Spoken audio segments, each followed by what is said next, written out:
SSC update BD YouTube চ্যানেলে সবাইকে স্বাগত জানাই। আমি শিমুল হোসেন। আজকে কিন্তু ইতিমধ্যেই এসএসসি 2026 সালের পরীক্ষা অনুষ্ঠিত হয়েছে পদার্থবিজ্ঞান। তো আমি যশোর বোর্ডের খ সেট অ্যান্সার করব। আপনারা প্রথমটা মিলাইলে পর্যায়ক্রমে সব কটা মিলাই নিতে পারেন। তো এর ভিতরে আমি 100% সঠিক করার চেষ্টা করেছি। এর ভিতর যদি কোনো ভুল থেকে থাকে অবশ্যই সেটা কমেন্টে জানাবেন। আশা করি পরবর্তীতে সেটা ঠিক করে দেওয়া হবে। আশা করি আমি 100% সমাধান করার চেষ্টা করেছি। তো চলুন দেরি না করে শুরু করা যায়। 1 নম্বর আছে, নিচের কোনটি বিদ্যুৎ সুপরিবাহী? এটার অ্যান্সার হবে গ, সোনা। 2 নম্বর, ইলেকট্রিক স্কোপ যন্ত্রের সাহায্যে কোন কাজটি করা হয়? এটার অ্যান্সার হবে খ, আধানের প্রকৃত নির্ণয় করা হয়। 3 নম্বর, বজ্রপাতের সময় বাতাসের তাপমাত্রা কত থেকে কত হতে পারে? এটার অ্যান্সার হবে 20,000 ডিগ্রি সেলসিয়াস থেকে 30,000 ডিগ্রি সেলসিয়াস। 4 নম্বর, একটি +2 কুলম্ব চার্জ এবং একটি -1 কুলম্ব চার্জ পরস্পর থেকে 10 সেন্টিমিটার দূরে রাখা হলে চার্জ দুইটির মধ্যে ক্রিয়াশীল বল কত হবে? এটার অ্যান্সার হবে ঘ। 5 নম্বর, আন্তর্জাতিক পদ্ধতিতে তাপমাত্রার একক কোনটি? এটার অ্যান্সার হবে ক, ক্যালভিন। 6 নম্বর অ্যান্সার হবে ক, 0.1 mm। 7 নম্বর, প্রধান স্কেল ভার্নিয়ার স্কেলের দাগ কাটা বৈশিষ্ট্যের ওপর কোনটি নির্ভর করে? এটা অ্যান্সার হবে ঘ, ভার্নিয়ার ধ্রুবক। 8 নম্বর, স্পন্দন গতি নিচের কোনটি? এটা অ্যান্সার হবে গ, দোলনায় দুলতে থাকা শিশুর গতি। 9 নম্বর, তড়িৎ তীব্রতার মাত্রা নিচের কোনটি? এটার অ্যান্সার হবে গ।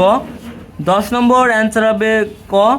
11 নম্বর একটা উদ্দীপক দেওয়া আছে, এবি লক্ষ্যবস্তুর প্রতিবিলম্বের ক্ষেত্রে নিচের কোনটি সঠিক? এটার অ্যান্সার হবে খ। পরবর্তী পেজের 12 নম্বর অ্যান্সার হবে খ। 13 নম্বর, ঘর্ষণকে কয় ভাগে ভাগ করা যায়? এটার অ্যান্সার হবে গ, 4 ভাগে। 14 নম্বর, কোনো বস্তুর বেগ দ্বিগুণ করা হলে গতিশক্তি কয় গুণ বেড়ে যাবে? এটার অ্যান্সার হবে খ, 3 গুণ। 15 নম্বর অ্যান্সার হবে ঘ। 16 নম্বর অ্যান্সার হবে খ, 1 ও 3। 17 নম্বর, 50 কেজি ভরের একটি ব্যক্তি 10 SA 100 mm দ্রুত অতিক্রম করলে তার গতিশক্তি কত হবে? এটার অ্যান্সার হবে খ। 18 নম্বর, শব্দের তরঙ্গের তীব্রতা এর বিস্তারের সাথে কিভাবে সম্পর্কিত? এটার অ্যান্সার হবে খ, বর্গের সমানুপাতিক। 19 নম্বর অ্যান্সার হবে ঘ। 20 নম্বর অ্যান্সার হবে খ, 1.49 mm।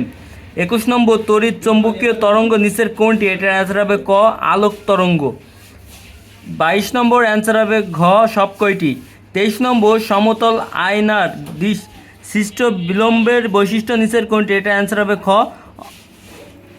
24 নম্বর অ্যান্সার হবে ক, 1 ও 2। 25 নম্বর, সর্বশেষ যেটা আছে সেটা একটি অবতল দর্পণের মেরুবিন্দু হতে 10 সেন্টিমিটার দূরে বস্তু থাকলে 10 সেন্টিমিটার দূরে বিলম্ব গঠিত হয়। দর্পণটি ফোকাস দূরত্ব কত? এটার অ্যান্সার হবে 5 cm। আজকের ভিডিওটা ছিল এই পর্যন্ত। যদি ভালো লেগে থাকে অবশ্যই লাইক, কমেন্ট, শেয়ার করে পাশে থাকবেন এবং চ্যানেলটি সাবস্ক্রাইব করতে ভুলবেন না।